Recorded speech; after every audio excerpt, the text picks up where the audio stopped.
안녕하세요. 절대값TV의 명품 PD 한PD입니다. 자, 4.17 재보궐선거에서 참패한 더불어민주당이 새롭게 지도부를 인선하고 있어요. 총리는 대체로 이제 통합형 김부겸 국무총리를 선택했고, 당대표는 아직 선거 중이죠. 자, 원내대표는 대부분이 이제 친문 세력. 자, 이제 구성이 이제 완료되면 이제 개각이 됐고, 그 다음에 이제 당대표가 이제 완성이 되면 부동산 정책 수정 작업이 본격화된다고 그래요. 보궐선거에서 이제 부동산 민심이 폭발한 것을 깨달았기 때문에 수정 작업을 이야기가 되고 있어요. 그리고 그런 이야기들이 지금 계속 신문에서 이제 흘러나오고 있고, 이사 공급 대책 중심으로 하는 주택 공급 확대, 자, 그리고 투기 수요 억제. 자, 이 두 가지는 큰 틀을 유지한다고 그래요. 지금 당대표를 예비 경선을 하고 있는데, 이변이 없다면은 이 세 분 중에 한 분이 되는 것 같아요. 송영길, 우원식, 홍영표. 친문 인사 중심의 대진표다. 지금 여당의 핵심 권력은 친문이니까 그 친문이 계속해서 이제 끌고 가겠다라는 거죠. 원내대표는 벌써 이윤호중 사선 의원. 자, 이분으로 선출됐어요. 자, 이분은 어떤 분이냐면 한마디로 그 기자들이 평하기를 닭공이야, 닭공. 닥치고 공격하기. 아주 공격수라는 거죠. 야당에 대한 어떤 공격수. 닥치고 공격하는 스타일이라는 거예요. 아주 뭐라고 해야 돼요? 불도저 같은 사람이라고 그래요. 수석 부대표도 이 두 분이 되었다고 그래요. 한병도 의원하고 김성환 의원. 자, 이분도 친문. 자, 그러면 당대표도 친문. 그 다음에 이제 앞으로 선출될 예정이지만 원내대표도 친문. 자, 수석 부대표도 친문. 당은 계속해서 친문 세력이 끌고 간다. 자, 우리가 이런 것을 보면 이 권력이라는 것은 절대 양보하는 것이 아니에요. 지금 그러니까 항상 그 어느 당이든지 그 핵심 주류 세력이라는 게 있잖아요. 자, 그 주류 세력이 어떤 권력을 놓지 않겠죠. 다음에 이제 국회의원 선거 때 이제 대통령 선거도 있고, 이제 국회의원 선거도 있고, 또 공천도 해야 되고 뭐 그런 거잖아요. 자, 그러니까 친문 세력이 계속 끌고 간다. 근데 우리가 이제 이걸 한번 생각을 해야 될 것 같아요. 이번에 이제 그 더불어민주당이 부동산 정책에 대해서 실패를 했던 것은 뭐냐면, 더불어민주당은 좌파, 개혁성을 내세우는 당이에요. 개혁이라는 캐치프레이즈를 가지고 이제 당을 끌고 가는데, 거기에서 이제 나온 게 검찰개혁. 자, 그 다음에 이제 비정규직에 대한 정규직 그런 거, 최저임금, 저소득층에 대한 최저임금, 부동산은 투기 수단이다. 자, 부동산은 불로소득이다. 자, 그래서 부동산의 투기를 막겠다. 자, 그런 이제 개혁 이미지로 갔는데, 이 부동산에 대해서 개혁 이미지를 보여줘야 된다. 이거는 조금 아닌 것 같아요, 제가 보기에. 투기를 막아야 되는 거는 당연한 얘기예요. 근데 너무 과도한 개입을 했다는 거야. 부동산 시장에 너무 아마추어들이, 부동산 전문가도 아닌 사람들이 장관 자리에 앉아가지고 너무 과도한 시장 규제를 했다. 김현미 장관은 어떤 친문 세력의 핵심이다 보니까 어떤 친문 세력의 어떤 어떤 그 힘을 얻어가지고 무분별하게 그냥 규제들을 내보냈어요. 자, 그 무분별한 25개의 규제 때문에 시장의 생태계가 완전히 깨져버린 거예요. 자, 그런 점에서 부동산 정책에서는 실패를 했고, 그것 때문에 지금 이번에 재보궐선거, 요즘에 부동산 민심이 폭발하는 것은 바로 두 가지 이유예요. 그 부동산 민심이 폭발한 거고, 그 다음에 백신 접종에 관한 문제. 백신 접종도 이게 11월에 집단 면역이 된다고 하는데 백신이 부족한 상황까지 왔잖아요. 지금 그것 때문에 난리가 났잖아요. 이 두 가지 때문에 지금 더불어민주당은 좀 공경에 처해 있는 상황이에요, 지금. 자, 그래서 이제 이 새롭게 당대표 이 난국을 돌파하려고 한다. 그 와중에 이제 부동산의 규제를 좀 풀어야 되지 않겠냐라는 얘기가 나와서, 자, 오늘 이야기하고 싶은 것은 이제 어떤 규제들이 풀릴 건가, 어느 정도 풀릴 건가, 그리고 그게 시장에 어느 정도 먹힐 수 있는 건가, 한번 그런 거에 대해서 한번 이야기해 보자는 거예요. 더불어민주당의 대표들이 이제 결정이 되면 부동산 특별위원회라는 걸 만든다고 그래요. 자, 그래서 지금까지의 부동산 정책을 한번 평가를 해보고 이제 후 보완을 하겠다. 정청래 의원도 이 양반도 강성 친문이잖아요. 부동산세 완화를 해야 된다라고 강성 친문 정청래 의원도 이런 얘기를 했어요.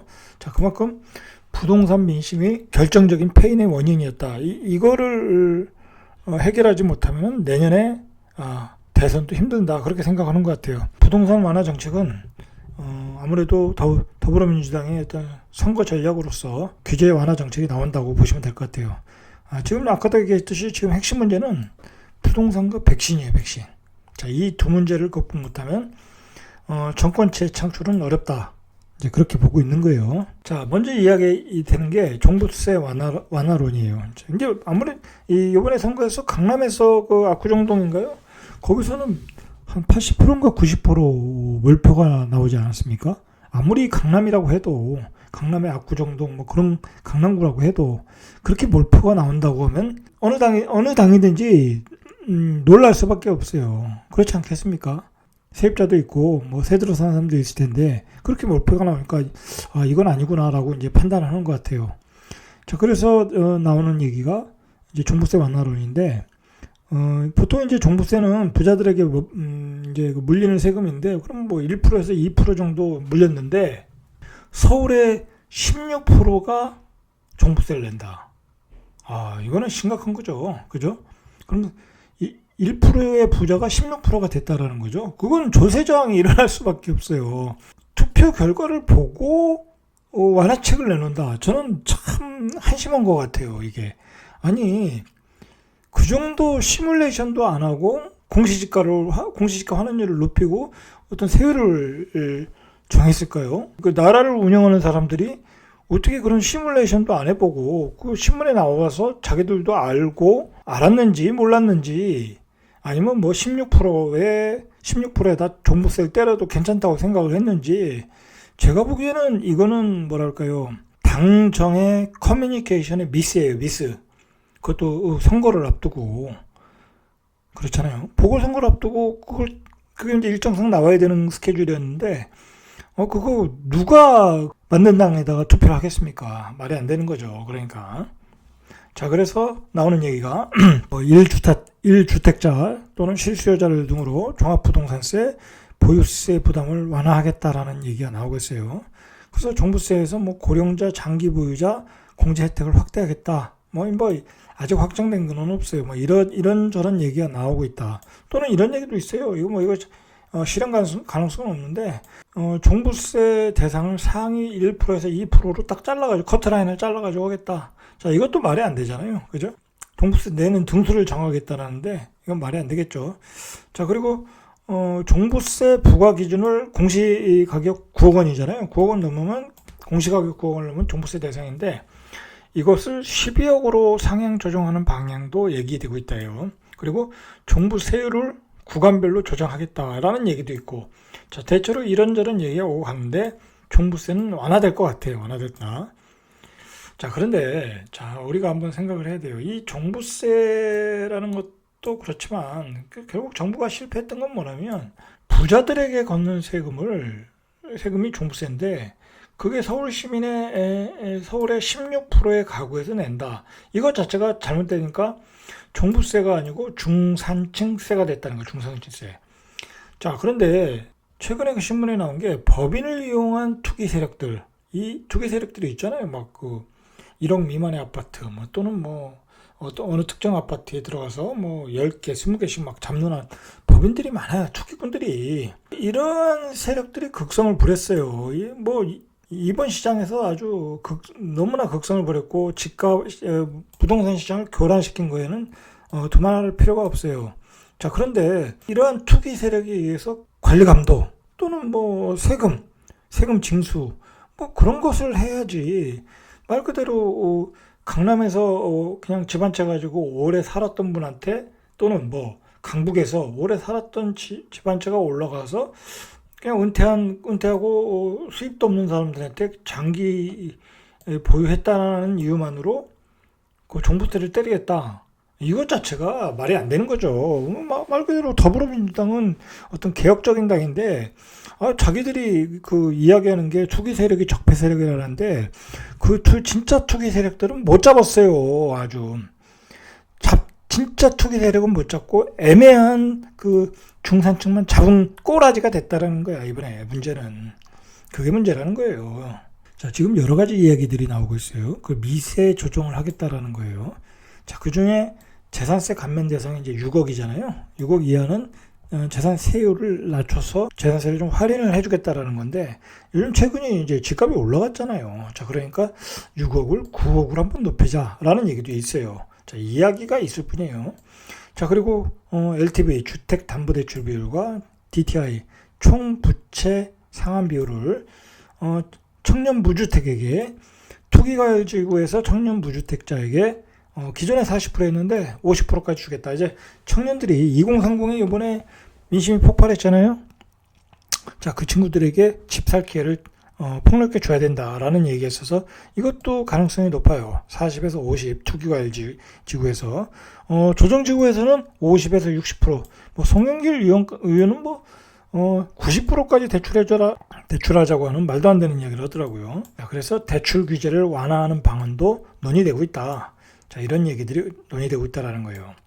자, 이거는 이제 조금 가능성이 없는데, 어쨌든 이야기가 나온 게 2주택, 주택이 두 개인데 공시지가가 합쳐서 12억 이하. 자, 그건 양도소득세를 중과세에 면제하자라는 얘기도 나오고 있어요.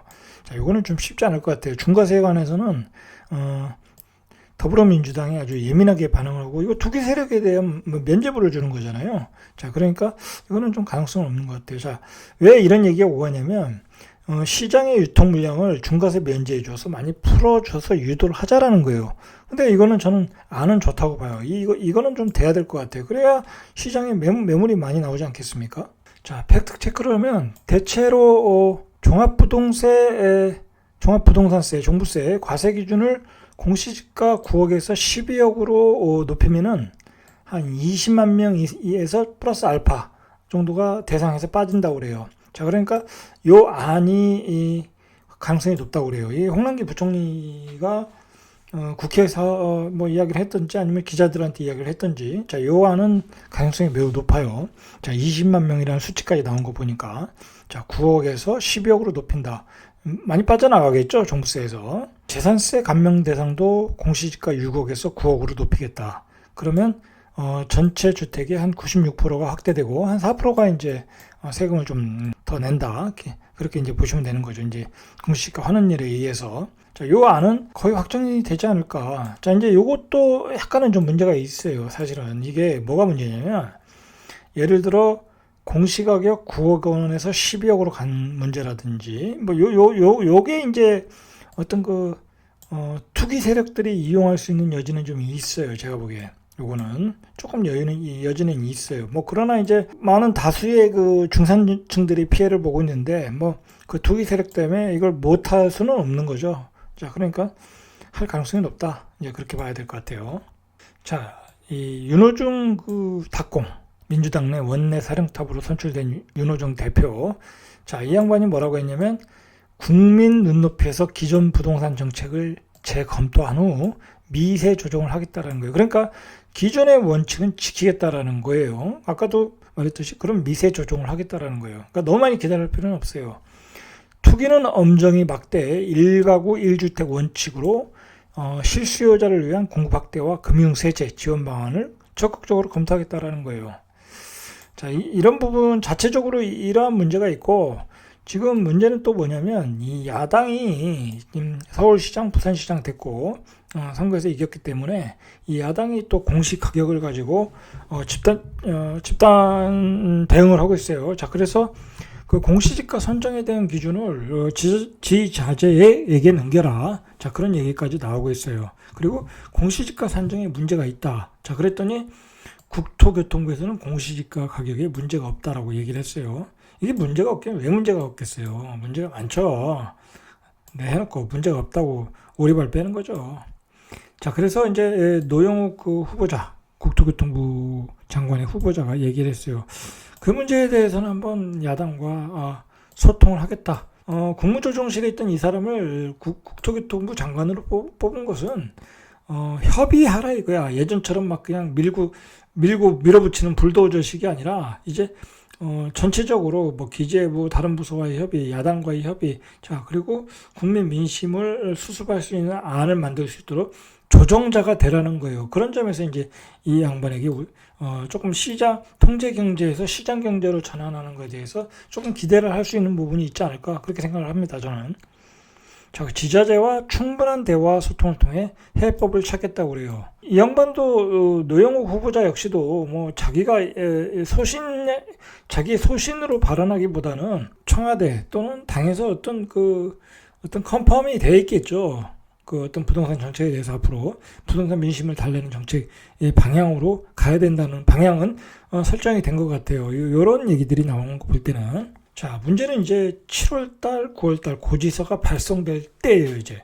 이제 공시지가 요번에 나온 거로 이제 어쨌든 재산세, 종부세는 이제 앞으로 시간이 있어서 어떤 개정이 돼서 분명히 종부세 대상이 줄어들 것 같은데 문제는 이제 재산세, 보유세에 대해서 공시지가 환원율이 어떻게 나오느냐, 조정돼서 나오느냐, 이대로 나오느냐겠죠.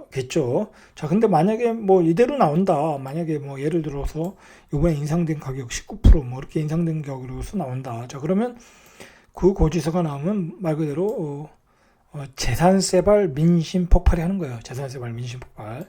자, 지금 조금 착각을 하는 게 뭐냐면 지금 어쨌든 이번 선거에서 좌파가 진 이유는 두 가지잖아요. 두 가지 중에도 첫 번째요. 백신보다는 말 그대로 부동산 민심 폭발 때문에 진 거예요. 뭐 젊은이들은 그것 때문에 또 불공정하다고 생각을 하는 거고. 자, 그런데 대책이 나오는 그 속도가 느리고 한가하고 대책이 약하다라는 거예요. 약하다. 대체로. 자, 너무 약하다. 속도도 느리고 너무 뭐랄까요. 속전속결이 안 된다. 뭐 이러면 별 효과가 없다라는 거예요. 정작 대책을 내놔도. 자, 그리고 공시지가 문제도 이제 얼마 안 남았어요. 재산세 고지서가 나올 때. 자, 이거 이렇게 나오면 또 큰 문제가 된다. 말 그대로 지금 야당의 입장에서는 승기를 찾고 갈 수 있는 계기가 될 수 있겠죠. 계속 이렇게 미적미적거리게 늦게 내놓거나 그러면. 자, 요즘 잠깐 시장을 보면은 연관해서 최근에 그 부동산 완화 정책과 규제라는 문제를 통해서 자, 이번 좌파 정부의 부동산 실패는 규제잖아요. 규제. 모든 시장에서 나오는 어떤 가격 폭등, 그 다음에 어떤 투기 세력의 어떤 극성, 자, 그런 것을 잡으려는데 다 규제를 썼단 말이에요. 뭐 중과세라든지. 자, 그러니까 결국은 뭐가 되냐면 똘똘한 한 채로 갈 수밖에 없어요. 세 채 있던 것을 한 채로 줄이는 거예요, 사람들이. 왜냐면 두 채를 가지고 갈 수가 없어요. 왜냐면, 그죠? 언제 이게 팔 수가 없어. 지분 가지고 있는데 팔 수가 없으면 안 되잖아요. 그러니까 세 채 팔아서 한 채로 가고, 두 채 팔아서 한 채로 가고. 자, 그렇게 되다 보니까 똘똘한 한 채로 간 거예요. 이 똘똘한 한 채의 괴물은 이 규제가 만든 거예요. 규제가 만든 똘똘한 괴물이에요, 이게. 자, 그러니까 압구정동 신고가, 최근에 잠실동 리센치 신고가, 반포 아크로 리버파크 신고가, 여기 평당이 1억이 넘는데 이제 1억도 넘어요. 자, 이렇게 계속 그 강남의 신고가들이 나오는 이유는 바로 이 똘똘한 한 채인데, 이 똘똘한 한 채는 규제가 만들었다. 정부의 규제가 만들어낸 괴물이었다. 결국은 다주택자를 묶으니까, 다주택자를 못 갖게 하니까, 자, 문제는 뭐냐면 똘똘한 한 채로 가니까 그 집을 다 팔잖아요. 그러니까 전세 물건이 또 없어지는 거야. 전세 물건이. 자, 그리고 이 똘똘한 한 채 산 사람들은 또 입주를 해야 되잖아요. 그죠? 입주를 할 거란 말이에요. 그러니까 또 강남의 전세가 모자르고 악순환이 계속되더라는 거예요. 이 시장의 생태계가 규제 때문에 다 깨져버렸다는 거예요. 규제 때문에. 이런 걸 막으려고, 이 강남의 집값을 막으려고 보유세, 종부세를 때렸는데 이것은 또 전혀 효과가 없는 거야. 자, 강남에 보유세, 종부세 때리니까 다 어떻게 했어요? 다 증여를 돌렸잖아요. 증여가 폭발했잖아요. 작년에도 그랬고 올해도 그렇고 팔 수가 없으니까 다 증여를 돌리더라는 거예요. 아니면 자, 그런 문제가 있다. 지금 그래서 이 강남의 고가 아파트들이 급등을 하고 있는데 제 개인적으로 볼 때는 이번에 이런 가격 상승은 분명히 버블 구간이라고 보고 있어요. 이거는 어떤 뭐 실수요에 의해서 올라가는 것도 아니고 말 그대로 똘똘한 한 채로 몰리는 현상이에요. 몰리는 현상. 뭐 다 팔고 돈이 거기로 몰리는 거야. 자, 그 구간은 버블 구간이 될 수밖에 없어요. 그러니까 이렇게 되다 보니까 너도 나도 똘똘한 한 채로 가다 보니까 초과 투기 수요가 몰리는 거예요. 그러니까 뭐 실수요자라고 해서 투기 수요가 아니다라고 얘기할 수는 없는 거예요. 뭐 그냥 가격이 더 올라갈 것 같다. 뭐 그렇게 해서 또 실수요로 들어가시는 분도 있거든요. 굳이 안 들어가도 되는데 자, 그런 수요까지 투기 수요까지 몰린다. 자, 그리고 갭 투자도 들어갈 수도 있고. 자, 그래서 지금 강남은 버블이 형성되고 있는 거예요, 지금.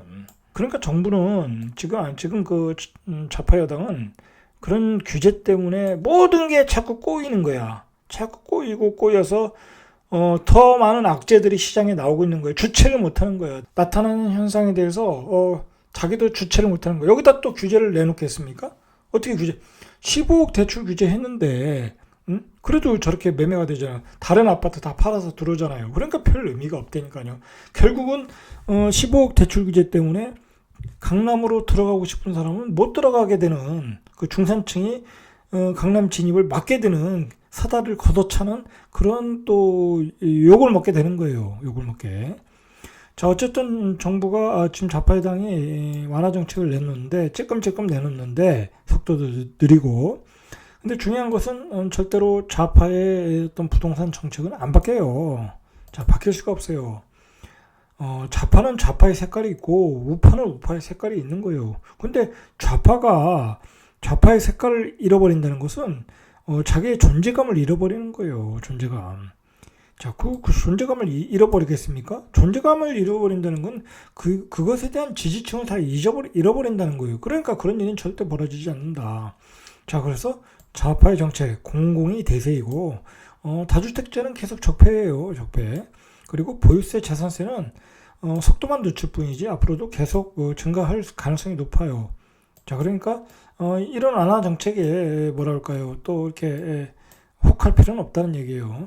앞으로 대선이 있잖아요. 그죠? 대선이 있는데 그걸 염두에 두고 완화 정책이 일시적으로 나올 수 있어요. 그 대선에서 또 좌파가 집권하면 더 강한 정책이 나올 수 있다라는 거예요. 자, 그런 걸 염두에 두고 이제 포트폴리오를 짜야 돼요. 이제 각자 포트폴리오를 짜셔야 돼요. 근데 앞으로는 다주택자는 좀 쉽지 않다. 다주택자는. 자, 지금 정부가 정신이 없는 게 부동산 민심도 그렇지만 이 문제는 코인 광풍이에요.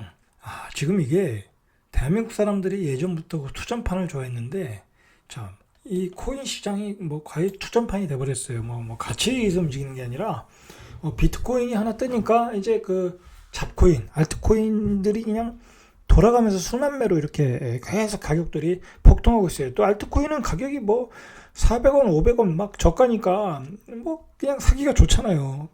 싸 보이잖아요.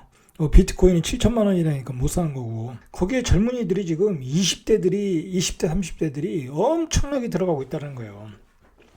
이제 마통 만들어가지고 들어가고 뭐 전세금 빼서 들어가고 지금 벌써 그 후유증이 나오고 있어요.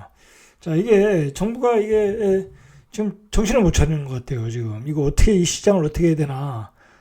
뭐 불법을 막겠다. 뭐 유튜브에서 그 코인을 이렇게 띄우는 작전 세력들을 잡겠다고 그러는데, 자, 근데 문제 근본적으로 지금 막 그 젊은이들이 이제 막 들어가면서 이제 피해가 발생하기 시작할 거예요. 결국은. 전에도 얘기했지만 코인은 저는 하는 거에 대해서는 반대는 안 해요. 근데 공부를 하고 해라. 그리고 이렇게 광풍이 클 때는 하는 게 아니에요. 모든 투자라는 것은 이 광풍이 불 때는 하는 거 아니에요. 광풍이 꺼질 때, 폭락할 때 들어가야 되는 거죠. 그죠?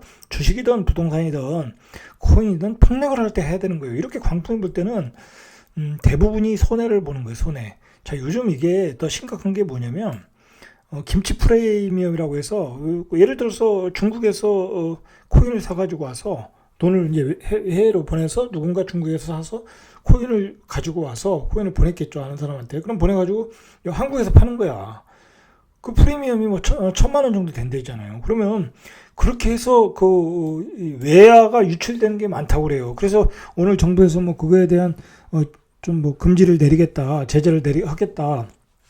그런 조치가 나왔는데 최근에 그렇게 해서 외화 유출이 어마어마하게 되고 있다는 거예요.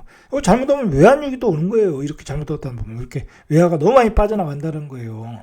자, 지금 정부가 코인 시장을 어떻게 할 줄 모르고 있는 것 같아요. 이거.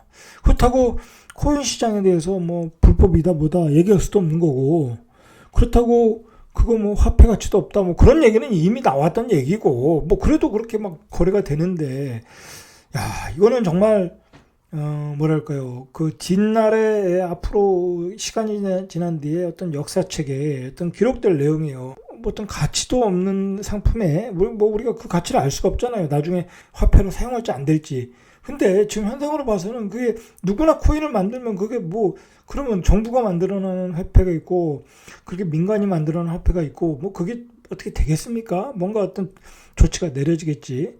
자, 그런 문제에 대해서 어떤 정부가 뭔가 지금 조치를 내려야 하지, 안 그러면 이거 후유증이 여러 가지로 클 것 같아요.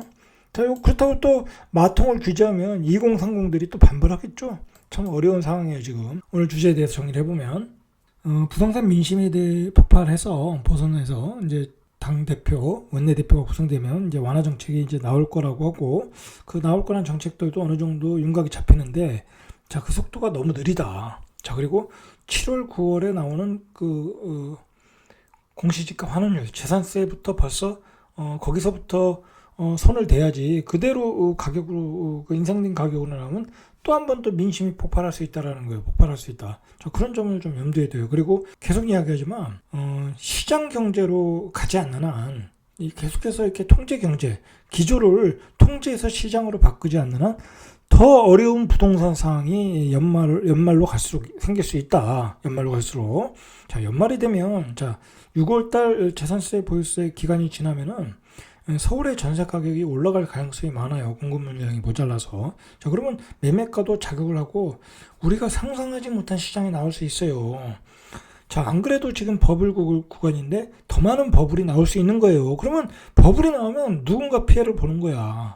자, 그 버블이 꺼지면 금융시장은 혼란해지는 거예요. 지금 코인 시장도 그렇고 여러 가지로 지금 너무 많은 자산 시장에 지금 버블이 끼어가고 있는 거예요. 자, 이 정부가 이 현명하게 대처를 해야 돼요. 안 그러면 이거 뭐랄까요, 아주 2030은 아주 나락으로 떨어질 수도 있고, 자, 그리고 부동산 시장도 그렇게 될 수 있고, 자, 이 현명한 지혜를 모아야 할 때다라는 거예요, 지금. 자, 이상 절대값TV의 명품 PD 한PD였습니다.